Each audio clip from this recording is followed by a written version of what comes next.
Shalom Bapak Ibu sahabat Galilea yang diberkati oleh Tuhan Yesus di mana saja berada. Saudara, hari ini kita bersyukur kita boleh ada, amin.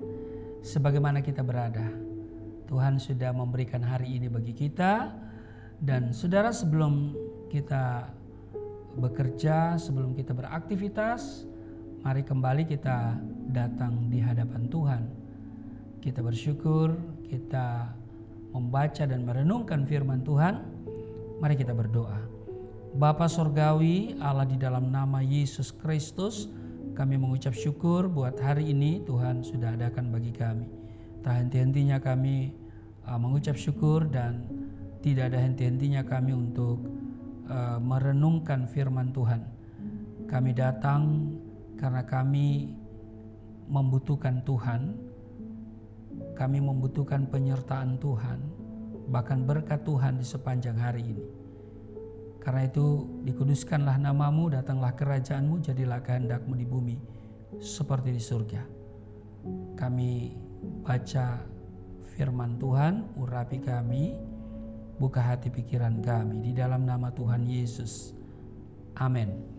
Saudara, di dalam Yohanes pasalnya yang ke-13 ayat 34 dan 35 dikatakan, Aku memberikan perintah baru kepada kamu, yaitu supaya kamu saling mengasihi. Sama seperti aku telah mengasihi kamu, demikian pula kamu harus saling mengasihi. Dengan demikian semua orang akan tahu bahwa kamu adalah murid-muridku, yaitu jikalau kamu saling mengasihi. Saudara, siapa di antara kita yang masih ragu akan kasih setia Tuhan? Angkat tangan. Walaupun sudah angkat tangan saya nggak lihat ya. Nah, jika masih ada di antara kita yang masih meragukan kasih setia Tuhan, berarti kita adalah orang-orang yang tidak tahu berterima kasih. Bukankah di setiap langkah hidup ini, di setiap hela nafas yang kita hirup, setiap detik kita merasakan kasih setia Tuhan? Rasul Yohanes menulis di dalam 1 Yohanes pasal 4 ayat 8, Allah adalah kasih. Inilah kasih itu, bukan kita yang telah mengasihi Allah, tetapi Allah yang telah mengasihi kita dan yang telah mengutus anaknya sebagai pendamaian bagi dosa-dosa kita. Demikian tertulis di 1 Yohanes pasalnya yang keempat pada ayat 8 dan ayatnya yang ke-10. Saudara, pernyataan bahwa Tuhan adalah kasih memberi pengertian kepada kita bahwa Tuhan adalah sumber kasih itu, sehingga Dia tidak dapat dipisahkan dari sifat dasarnya yang adalah kasih. Jadi saudaraku yang kekasih, Tuhan adalah sumber kasih itu sendiri. Amin. Jadi di dalam Tuhan ada kasih yang melimpah. Sungguh tidak ada kata lain bagi kita selain harus selalu mengucap syukur. Amin. Di Mazmur pasal 36 ayat 8, betapa berharganya kasih setiamu ya Allah. Anak-anak manusia berlindung dalam naungan sayapmu. Karena kasih adalah karakter dasar Tuhan, maka Dia berlimpah dengan kasih dan segala karyanya senantiasa bernuansa kasih. Bahkan manusia berdosa pun dikasihinya, dibaharuinya, dan diselamatkan melalui pengorbanan Kristus di atas kayu salib. Itulah sebabnya kasih menjadi dasar bagi kekristenan. Kasih harus menjadi bagian hidup orang-orang yang menyebut dirinya Kristen, yaitu pengikut Yesus. Nah, saudara, kata kasih seyogianya bukan hanya digembar-gemborkan melalui khotbah para hamba Tuhan atau ditulis melalui slogan-slogan, namun harus dipraktekkan dalam kehidupan sehari-hari. Kasih itu tidak abstrak, saudara, tetapi konkret.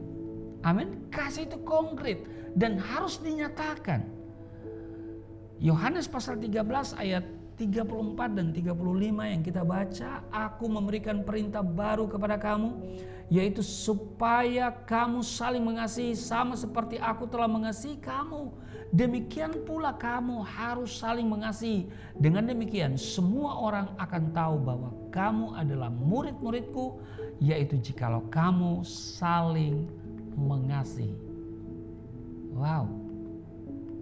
Nah, saudaraku yang kekasih, dalam suratnya kepada jemaat di Korintus, Rasul Paulus pun menegaskan bahwa kasih itu melebihi segala sesuatu.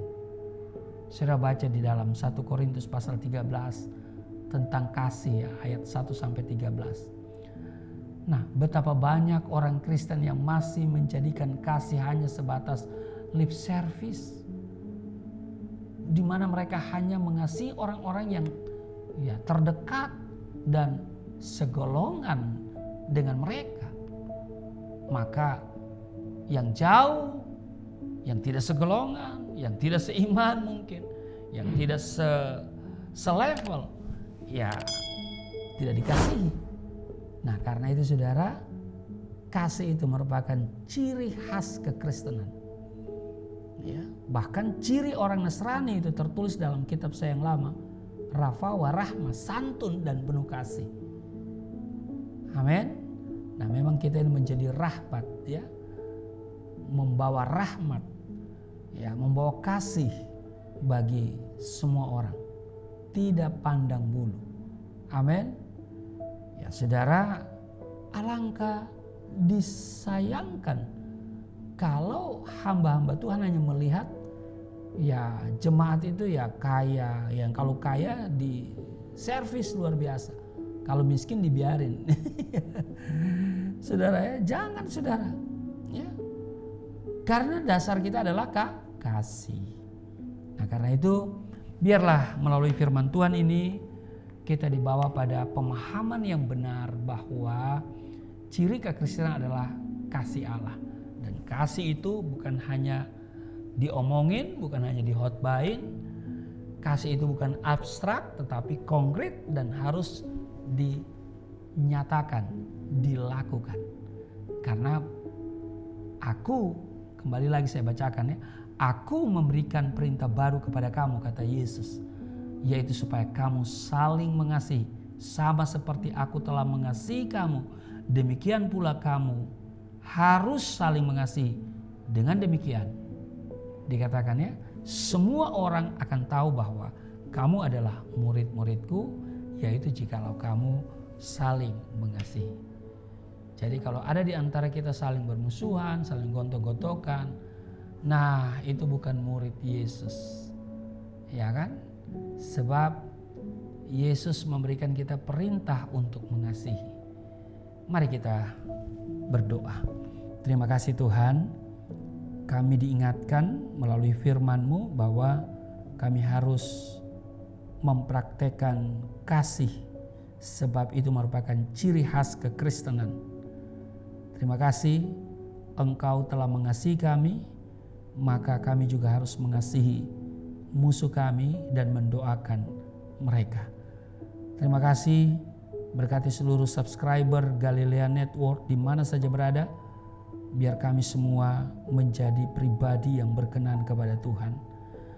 Bukan saja kami memiliki agama Kristen, tetapi kami memiliki iman Kristiani yang berkenan kepada Tuhan. Sehingga hidup kami dari waktu ke waktu semakin manis di pemandangan Tuhan. Terpujilah Engkau di dalam nama Tuhan Yesus. Haleluya. Amin.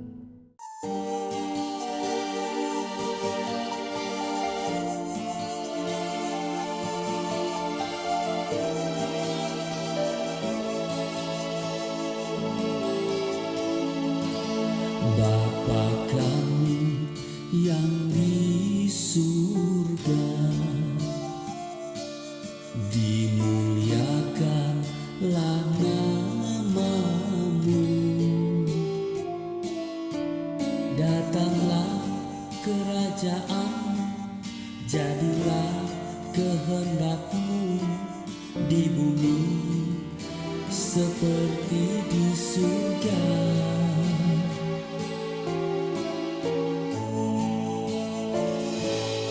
Berikanlah kepada